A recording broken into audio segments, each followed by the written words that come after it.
اخباركم ايه؟ في تعليق من التعليقات لفت نظري وبيقول لي انت لجنة وبتقبض. اسمع يا سيدي، كل اللي عارف الحقيقة وعنده الوعي هيقدر يستوعب كل الظروف اللي بتمر بيها مصر والمخططات اللي هدفها في النهاية مش هقولك اسقاط مصر، لا. لو بلدك ضعيفة كانت اليهود دخلوها ونفذوا التهجير لأهل غزة. اصحى وفوق، بلدك قوية جدا. أما بالنسبة للحالة الاقتصادية، أقسم بالله إننا في حالة أكتر من حالة حرب. اللي بيكلمكوا سنه كبير، يعني حضرت وقت أزمات حروب وعارف يعني إيه وقت حرب.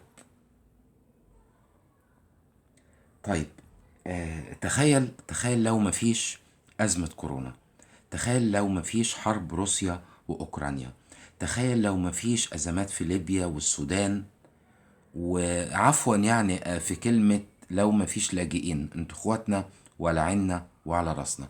تخيل لو مفيش الحاجات دي، الوضع كان هيكون شكله ايه؟ عموما ده رأيي، ودايما انا بقول لنفسي بإذن الله بلدي هتعدي. وبالمناسبة عملت دراسة وبحث سريع عن نسبة محاربة الفساد في مصر في فترات رئاسية مختلفة من أول جمال عبد الناصر. لقيت إن أكبر كمية فساد لرئيس حاربها في بلده هي فترة حكم الرئيس السيسي. ده حقيقي بكل المقاييس. فيديوهاتي مختصرة، يكاد يكون الكلام يحمل عنوان لوحده. تحياتي ليكم.